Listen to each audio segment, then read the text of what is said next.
Welcome to Tech Talk Tuesday, brought to you by Idaho Public Television and Montana PBS.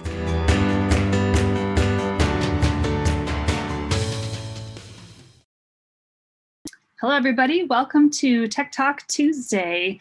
I'm Nikki Vredenberg, and with me is Carrie Wardle. We are here to talk to you this month about apps and games and PBS resources to support social emotional learning.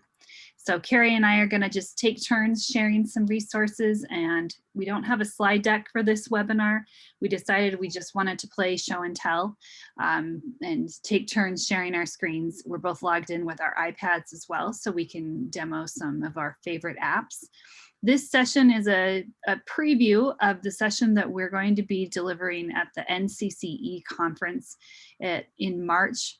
That's an online conference that is open for registration right now. And if you have $79 and want to register, we highly recommend that you register for that. Carrie and I are presenting a couple of sessions. One is Appy Hour, where we talk about Pbs Kids Games and Apps and how they can be used in the classroom. And then the other one is PBS resources for social emotional learning. Those are the two sessions that we're going to be presenting at that conference. And we just wanted to share and give you a little taste of what you might see if you attended, or if you can't come to the conference, here's some things that you might want to look at. So what I've got on the screen here are the app learning goals. This is a PDF that PBS has put out that gives us all of the apps, the grade level that they were developed for, and then the learning goal that is assigned to that app. This is a 2-page document so that you can see that, and we'll put a link in the description for so that you can download this. So this is a great resource for teachers looking to incorporate games and apps into their classroom. The first page are the free apps, and the second page are the paid apps. I always tell teachers to stick with the free apps. There's plenty there, no need to pay for anything unless there's something you absolutely love. So Carrie, I'm going to stop sharing and maybe I'll hand it over to you. And do you want to talk about the Pbs Kids games? Yeah, I will share my screen here. I want to tell you that, first of all, I love the Pbs Kids app and the app sheet that we have. And one of the things that I just have been so impressed with on a personal level is that I was in a meeting with some folks from PBS, and they talked about how they're very deliberate about the skills and the shows and the apps that they create. They don't just create an app. They actually go through and find what skills are lacking and what are needed. And they do focus groups and surveys, and they talk to teachers, and then they create content around that. So that's one of the things that just really makes me love PBS even more. So I'll show you the pbskids.org website, and there's also apps for PBS Kids. There's a video app, and then there's a games app. And so these games can be found in both of those places. So if you don't have a device that has apps, you can get it on a Chromebook or a PC. And there's always this sort of, so I'm just on pbskids.org, and this is the main page that it opens up to. And of course you could just click over here and go to games, but then there's also these sort of new games, and the games change out fairly regularly. So they sort of always spotlight a game here. And I'll tell you that, this is usually where my kid starts. He just pulls this up and he's like, oh, look at that. And he goes and he finds the thing that he likes. So there's usually this list here of games, but you can also spin this little wheel and go by show. So if you know that, you're going to if you're looking for something specific with Peg plus Cat, you could click on that. And then it would bring up all of the games that are available for Peg plus Cat. And so just know that that is an option. And then, of course, oh boy, you can go to all of the games that are available here. And they separate them out kind of into categories. There's science games. So just right here, I mean, look at how many, there's 21 here, 21, 3. This one has 59. This one has 86. So just in this one website, there is a wealth of games. And as a teacher, and as a teacher myself, this is a website that I could send kids to and know that it was going to be safe, right? That these are games that I know that they can play that aren't going to have ads pop up that are inappropriate. Because that was always a thing. I would find this cool free app or free game, and then this ad would pop up that was a little bit questionable. And so this is one of those places where that's not going to happen here. They can watch it. And again, here's the filter by shows again from here if you want. And so you could click on any one of those shows and it would pop that up. There's also a link for grown-ups here and takes you to some resources for parents from that website. So anyway, I mean, I think that there's a ton of games on here, but this is just a really fun place to explore. And like I said, you could deliberately find games, or you could just allow kids some time to play and explore on this site. The Pbs Kids Games app looks very similar to this and is where you would find the content with a variety of games. The stuff Nikki and I are going to tell you are separate apps beside that. But if you downloaded the Pbs Kids Games app, it has all of this same content right within it.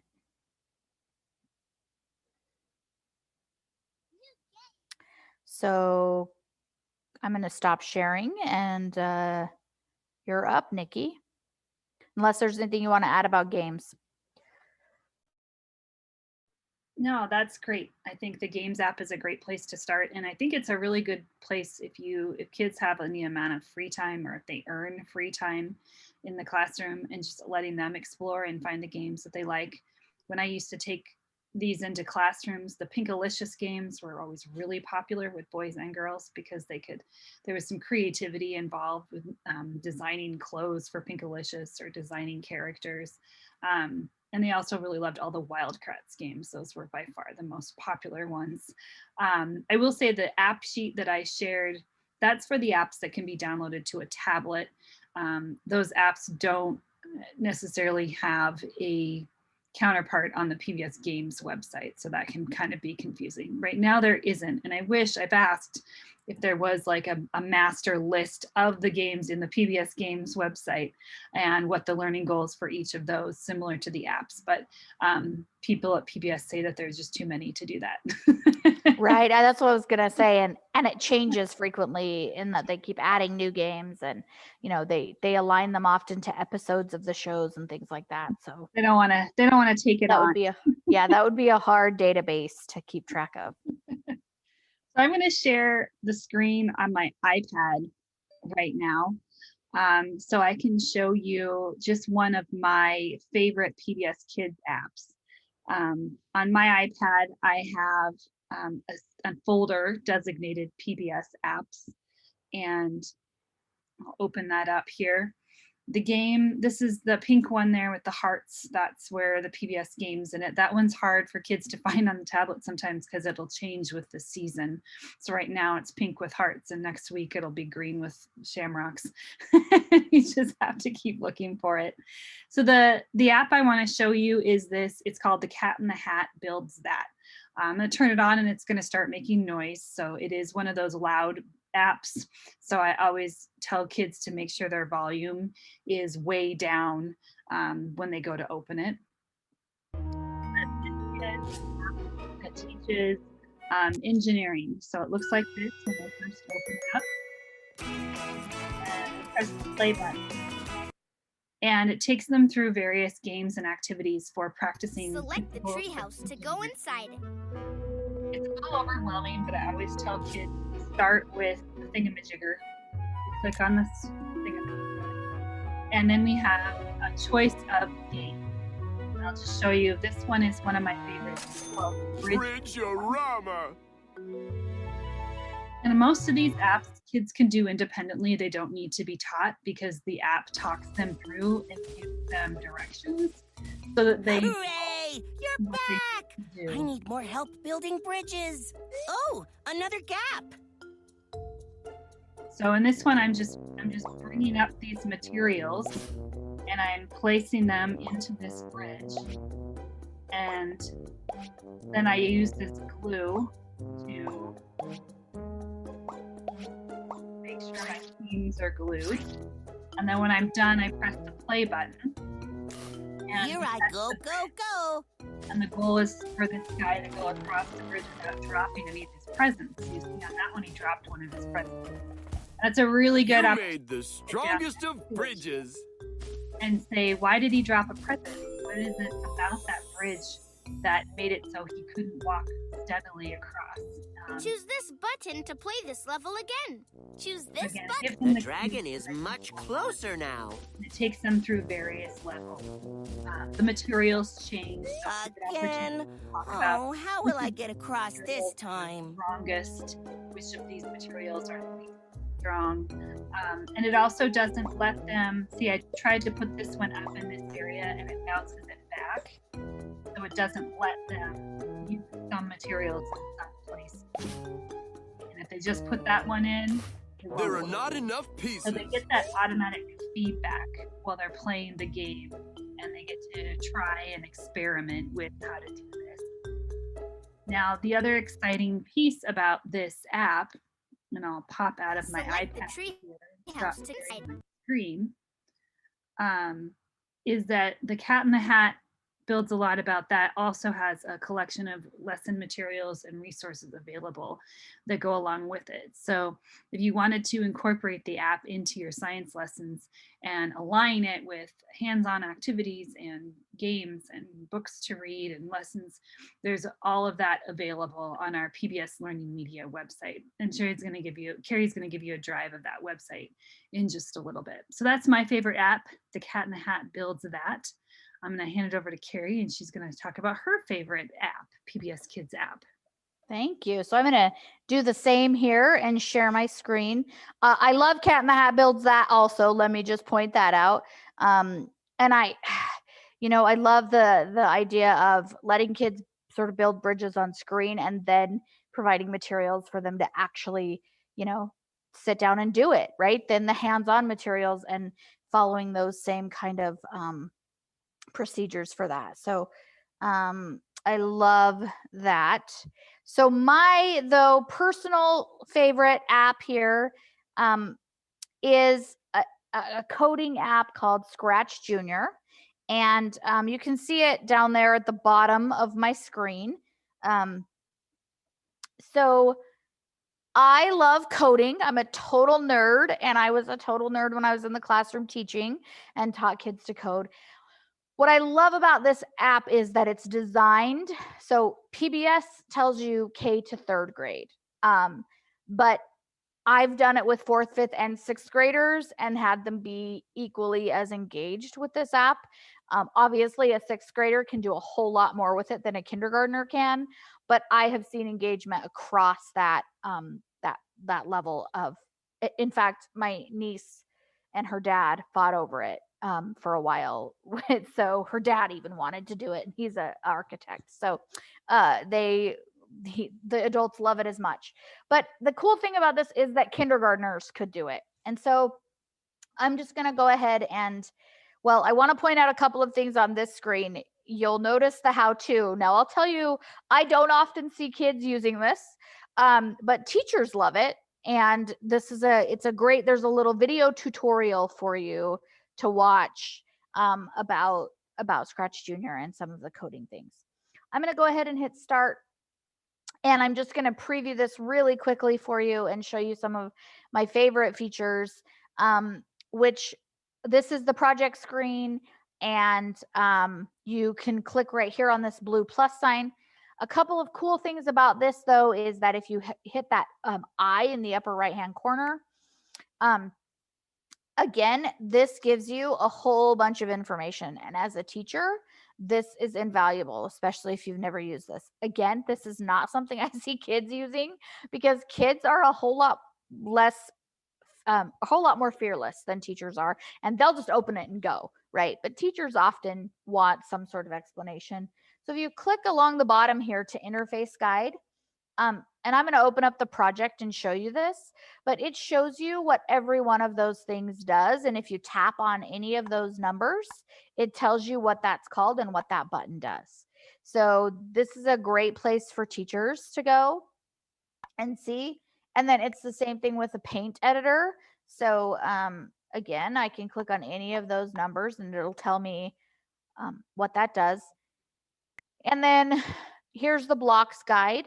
And I use this vocabulary with kids when I'm teaching them. I say, okay, the yellow blocks are trigger blocks, the blue blocks are motion blocks, right? I learn that vocabulary and use it with the kids. It helps them to make that connection that if I want my character to move, I should go to the blue blocks because those are motion. So anyway, this is a really good place for teachers to go. And then the other thing that I really love about this is that in the settings, you can toggle. Oh no, well, my iPad appears to be slow, but normally, I don't know what's going on with it. You could toggle it from English to Spanish so that it then will change all of the language to Spanish. So that's a helpful thing. Hopefully this is okay. Yay. So this is my project screen, and this is just a simple block coding. And so notice the same colors at the bottom here. Those correspond to what we just saw. The yellow are the trigger blocks. If kids tap on that yellow square, you drag a triggering block, which is the start block, down. And then if I want my character to move, I can drag as many of these blue blocks down as I would like. And then you tap up here on the green flag, and there goes my character. Now, that was just a really simple code, but there are a variety of blocks. Kids can insert their own voice. They can edit any characters. They can also draw their own characters. There's backgrounds that they can insert. The thing that I will point out that this is PBS Kids Scratch Junior. There is just a Scratch Junior as well, which was developed by MIT, and then PBS partnered with them. The interface looks exactly the same, and if your kids can code in one app, they can code in the other. But the thing that they love about this one is that it's full of the PBS Kids characters that they know and love. So they can code the Wild Kratts and Arthur and those characters that they're familiar with. Oh no, I don't know what just happened. And then, but also, it stopped sharing, didn't it? Well, you guys, technology is awesome, isn't it? But then the other thing that can happen is that it also has the Pbs Kids Backgrounds. So I love that app. I could go on and on and on forever about it. I love it for kids. I think it's an amazing resource. And in addition to just that really cool app, which is free to download, and by the way, once it's downloaded, you don't need internet access anymore. It's all self-contained right there on the device, which is a big deal for schools, right? That sometimes don't have great connectivity. There's also, maybe I'll just show that really fast. There's also some really great teaching materials for that go with it. Sorry, I should have had this up already, but I just decided I was going to do this right now. So I just want to show you that this is available on Learning Media, which I'm going to go through in a minute here, but this is also a website called pbskids.org /learn, which Nikki is going to talk about some other stuff from here. But the great thing about this is that there are lesson plans that scaffold the kids through doing the coding. And so if you take a look at any of these lesson plans, they all follow the same format, and they have materials. There's the design handout, which I love, that allows the kids time to plan a little bit and think about the characters. There's a parent handout that comes in English and in Spanish, which has some questions that parents could ask their kids about the activity that you did. And then they all have a little unplugged game is what it's called. So a game that doesn't involve a screen. And then here's the blocks that the kids will learn this day. So you can see that to start with, they only just learn a few of the most important, of the blocks, and then these build on each other as you go.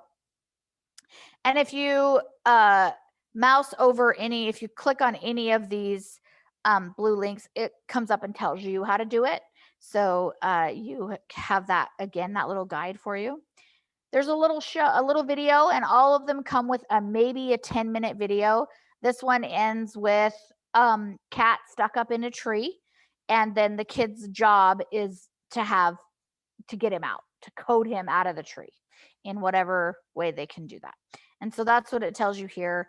Again, and it gives you some examples of what that might look like and what blocks you might want to use. So this is I feel like a really robust set of lesson plans. If you know nothing about coding, I think you could open this up and follow it pretty closely and be able to teach your kids how to do it. And then there's always this challenge for that kid who finishes in 10 minutes and needs it to be a little bit harder. Then there's always a math and a literacy connection, and then there's a challenge that goes with it that you could give to that child. So this is a pretty cool website. There's a certificate to print off for your kids once you've gone through it. There's a ton of stuff on here, how-to cards, there's videos. So PBS Kids Scratch Junior, like I said, I could probably go on and on. I do entire workshops just on that.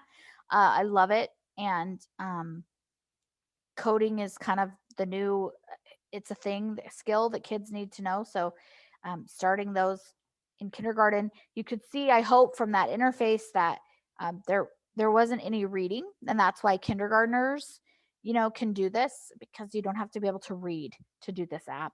It's just dragging those blocks down and creating your code. So there is your really short crash course for Scratch Junior, but hopefully it's given you enough of like a tease that you're going to go download it and play with it for hours. You'll get sucked in. It's like a rabbit hole. You'll figure out all the fun stuff you can do, and then you'll never get off. So I'm going to turn it over to Nikki, right? Actually, I think you were going to continue in demo Learning Media. Oh, Learning Media. I'm so sorry. So this one isn't an app, but it is a really great website. Let me go back here. So Pbs Learning Media, if you have not heard of it, is a really great platform for educators. You can see right here that it says it's free, standards aligned videos, there's interactive lessons, there's lesson plans, there's a ton of content on here that is mostly for teachers. It's aligned to state and national standards. So it's free to sign up, single sign on with Google. If you sign up, then it will align to your state standards, but you can use any of the content on Learning Media without signing up. It's all free, it's all accessible. The difference just is that it wouldn't show alignment to your state standards if you're not signed up. And just, a quick, there's always, these change every day. These are all of the content areas, and they just highlight a video and feature a resource that comes, for social studies and science. And so these change as you go. You can browse by subject, and then if you keep scrolling, there's news events here. These are locally controlled, and so we can put our local stuff on here. You'll notice that all of this stuff is from Idaho Public Television, because this is my website, my page, our Learning Media. And then at the bottom of that is always some collections, and collections are kind of what I think of like a unit. So it might be a whole bunch of materials centered around one topic. And those are a great place to go, because they'll have a ton of resources. You can see like this collection right here alone has 219 resources. This is Ken Burns, 439. So anyway, there's just a ton of great content in there. But you can search if we want to look for like social emotional learning resources. You can search by, you can see here, you can search by subject, by grade, and you can search by standard as well. If I click on this subject thing tab here, then it gives you all of this breakdown. And it doesn't just give you ELA, it gives you a ton of content within ELA. So if I'm looking for social emotional development for preschool kids, here I can click right here, social and emotional development. And now it's going to bring up all of the resources that we have available. And you'll see that it further filters it down even more. So if you wanted a specific thing, then you can go through and see all of the resources that are available for kids in the pre-K age. And then, of course, again, there's filters by grade as well. So I love, and then I'm not even going to get into all of the cool tools that are available for teachers as well, but there's lesson plan creation and there's all kinds of stuff. But this is a really great platform for you to be able to just go and find. Again, this isn't a place where you can find content that ads are not going to pop up like YouTube, and you're going to find content that comes from PBS and from stations across the nation. Idaho contributes, Montana contributes, a lot of stations throughout the country contribute to learning media. So if you just Google PBS Learning Media and go to it, it'll ask you what state you're in, and then it'll localize your content. So those news items will look different if you're in Montana than they do in Idaho, because we have control over those. And it'll localize that stuff for you. So, and then of course you can also just search by keyword, right? So if I want to look for something on kindness, I can just put that keyword in, and it brings me up to this. You can see there's 380 results. I can further filter here by grade level, by subject. I can pick the type of resource that I want on to see, and different languages here as well. And then anyway, there's just a variety of ways that you can filter that.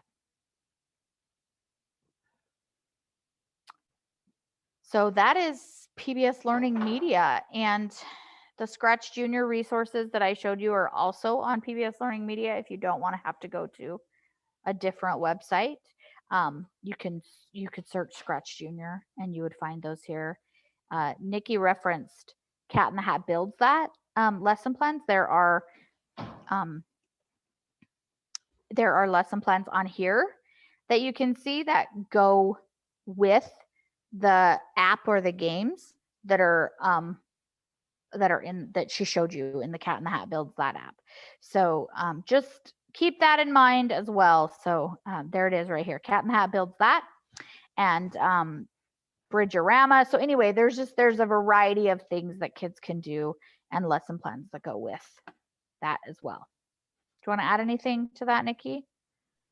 No, you did a great job. I think there's we could spend hours just going through the Learning Media website. We would highly recommend just digging in, setting up a free account, making sure you localize it with your zip codes so that when you search for resources, your state standards appear at the top. And then it allows you to get updates about new content that when it's added to Learning Media as well. Along the same lines as social emotional resources, I'm going to share a resource that is, let's see, I'm not sure I'm sharing the right thing. Do you see Sesame Street in the Communities? I don't know if you did. Let me try again. I did see it. I don't now. Yeah, it was up. There we go. All right, I just didn't see my green dot here. So this website right here, Sesame Street in the Communities, is a resource for both teachers, child care providers, and families who work with young children, ages, I think it's birth to age 6 is what we have on this resource. And this is created by Sesame Workshop and is years of research all compiled into this one very accessible, easy to use resource that is just like the other PBS resources we've shared are constantly being updated and adding things. And so when you come to this site, you have a few tabs across the top. Partners, which is just the places that are doing training events using this website. Professional development, and this is for providers especially that are looking for some self-paced, on-demand professional development with videos and courses. Or topics. And so you can see all of the variety of topics that you might explore. Most of the teachers that end up on this website really appreciate the topics that are devoted to traumatic experiences and health emergencies. And those are both places where there are not a lot of resources out there for supporting our youngest kiddos around these things. So if we were to go to health emergencies and look at some of the resources, we have a really nice video using our Sesame Street characters. We have some subtopics with some resources that you might read, lots of articles that are pretty easy reading, or you have the opportunity of looking for different activities. There are printables, there are digital games, there are digital storybooks, there are webinars, there are articles for everybody to read, and I can just go on and on and on and on with all of the different types of things that this website has. This is a quick and easy printable that you might, oh, this can't handle the overflow. There we go. It's a printable that you might use to teach kids a song about washing their hands. And it's a black and white. You could print it off very easily, sing the song together, and then send it home with kiddos to practice with their parents. What I hear from teachers say all the time that they love about this site is when we say PBS resources and Sesame Street in the communities, the assumption is that we're going to have them watch Sesame Street, but that's all it is. And while there's certainly a lot of opportunities to watch videos that are particularly devoted to a certain topic, for instance, this one is talking about the different way that children communicate, that we can watch Elmo and Julia communicate, and it does give some tips and some strategies, some talking points if you were to watch the video. But if you are in an environment where watching a video isn't necessarily what you want to do, you're looking more for a digital game or a storybook, we can bring up those things like that. I'm having some difficulties. So this one is called No Matter What, and it's a digital storybook that we can bring up. Taking a little bit, and we just can walk through No matter here. What. Even when many things change for Julia and her family, some things always stay the same, no matter what. Every morning, no matter what, Julia gets dressed. So do Bert and Ernie. So that's just another great example of a way that you could teach this content in a variety of ways. And so that might be something that you might put up on your interactive whiteboard if you have one, or you could bring it up on a phone or a tablet, or you could send a link to families in the Remind app or in a learning management system to look at and read together. Again, this website is free. It is full of resources, amazing things for everybody to get the most out of Sesame Street in the communities. I was going to go to Life's Little Lessons, right? So Life's Little Lessons lives in two places. One, it lives here on Pbs Learning Media, which is this collection, but it also lives on pbskids.org/learn. And then Life's Little Lessons, we click on it right here. And these are lessons that you can bring kids to if you need to talk about certain topics. Again, Daniel Tiger is that great program. It's a spinoff of Mr. Rogers. It provides kids with music and language to deal with the stuff that happens to them. And in every episode of Daniel Tiger, he experiences some kind of a problem, and a caring adult comes and talks him through the problem and gives him a little song to sing as a strategy, so that the next time he encounters that problem, someone can prompt him with that strategy. So this takes some of those lessons, those things that come up for kids, like separation or disappointment or alike and different, use your words, and turns it into more of a lesson, something that you might want to do with students. So if guidance counselors visiting classrooms, these are great resources for them. Or teachers just looking for, gosh, my kids are having a hard time expressing their emotions. Let's sit everybody down and go through this lesson together. So it starts with an episode, gives you the clip with the strategy song, and another clip where we're using the strategy song. It gives you some teacher tips, some language to use to support kids during this one, a hands-on activity, and then things that you can send home to families so that they can continue talking about that topic at home. All right here, which is just such a wonderful resource. And as I said, that can be found on Pbs Learning Media as well, by just going to Pbs Learning Media and typing Daniel Tiger, and that will take you to the Daniel Tiger collection right here. And once you're there, you can see at the bottom, it says Life's Little Lessons. I like the way the other website lays it out. I think it's a little bit nicer, and the sequence is a little bit nicer. But if you're just gonna, I understand the frustration that some teachers feel with so many links to so many different websites. Everything you need really is on Pbs Learning Media. So if you just want to stick to that one website, you are going to see the same thing, separation. When I click on separation, it's going to take me through this media gallery of the video, the strategy song, an example video, the teacher tips, the classroom activity, and then some of the family resources to send home. So it's all there. It's just in a different format. You see that on Learning Media, we can put things in Google Classroom too. So if this was a lesson or these resources were something you wanted to share in Google Classroom, this probably would be the route you'd want to take to share all of this. So I'll stop sharing there, and I'll let Carrie follow up with any of her insights or comments about that section. And then you can move on to your next piece. Yeah, no, I think that's great. I love that stuff. And I would say the same about Scratch Junior. I went to the other website from the Learn because I like the way it's organized.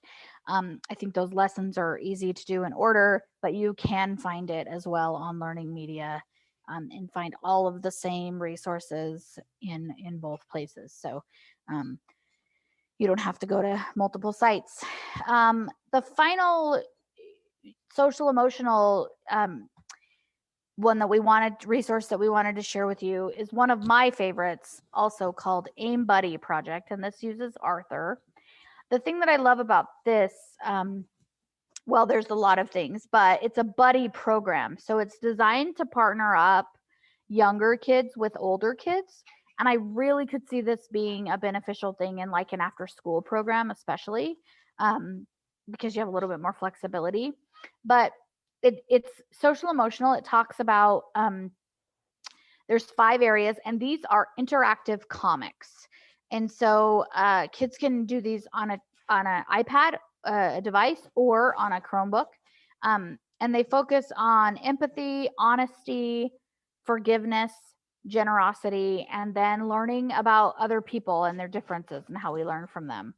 And I love that the ability. So when they tested this, they partnered up 5th graders with 2nd graders and 4th graders with 1st graders.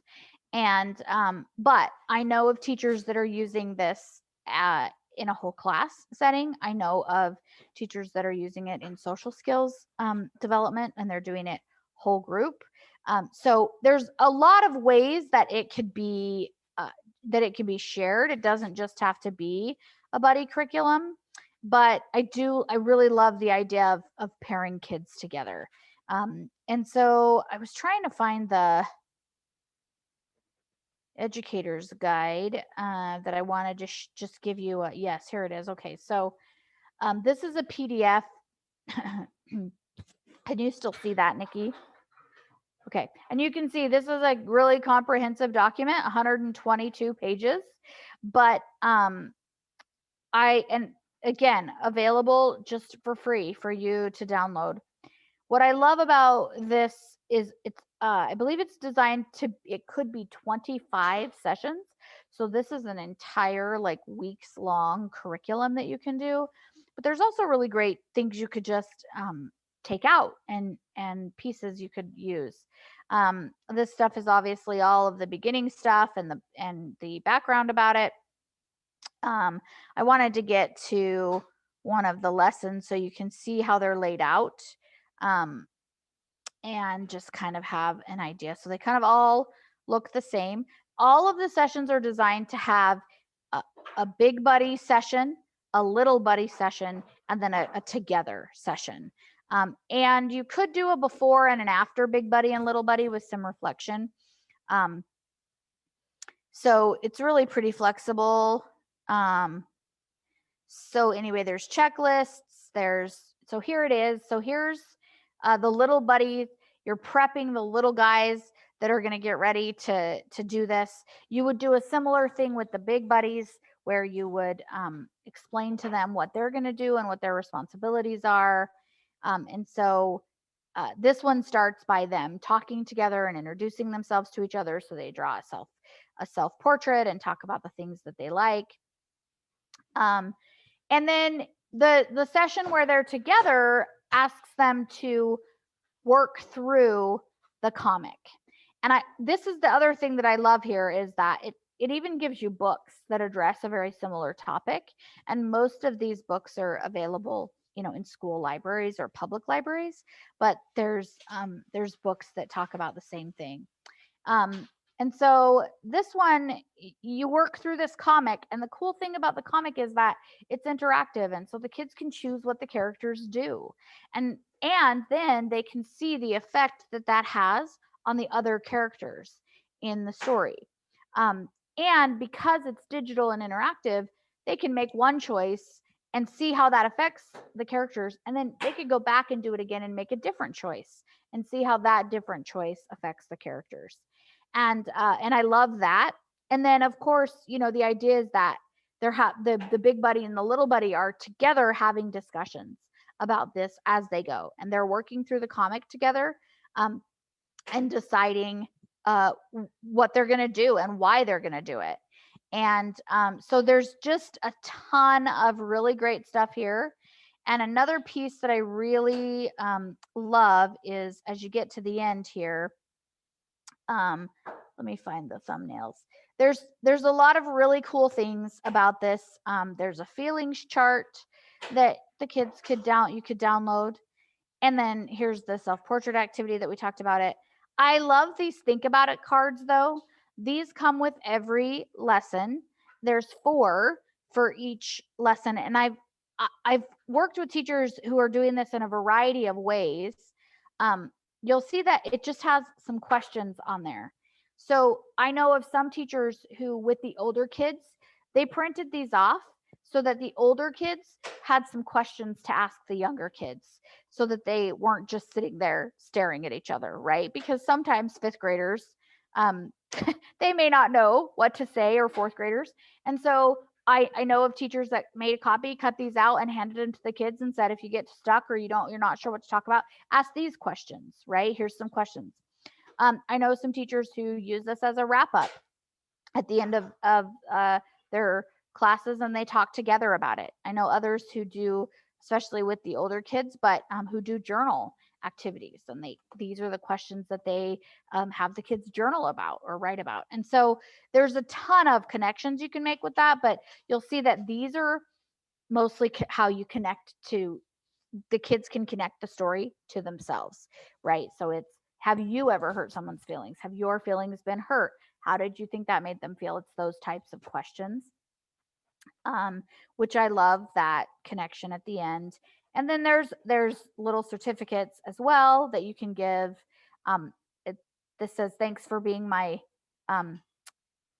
thanks for being my little buddy and thanks for being my big buddy. So you could have the little buddies and big buddies give them to each other at the end of this curriculum. So I just went really quickly through that. But again, like this, I think it's an amazing program.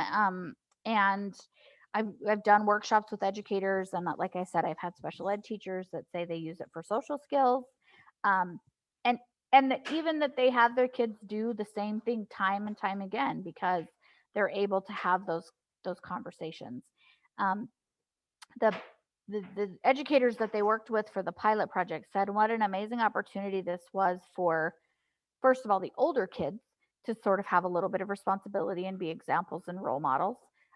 But also that kids are often more willing to talk to other kids about things that are happening in their life than they often are to grown-ups. And so, they would share things that were happening or that they were scared about or that they were getting bullied and, or things like that that maybe they wouldn't have shared with an adult. And those things came out of this.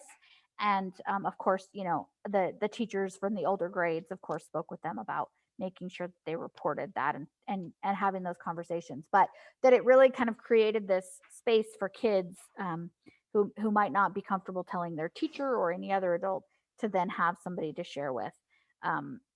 And it just, kindergartners think fifth graders are pretty cool, and first and second graders think those older kids are big kids. And so having those kids kind of on campus and seeing them and being like, that's my friend. And, that really just having those connections was so beneficial for them. So I think that the possibilities are endless with this.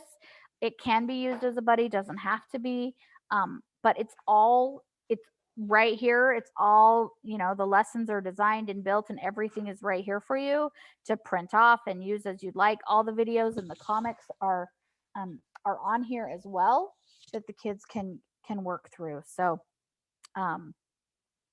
this is probably one of my favorite social emotional resources. And I love it because it helps older kids. Sometimes it's hard to find those social emotional pieces for fourth, fifth, sixth graders.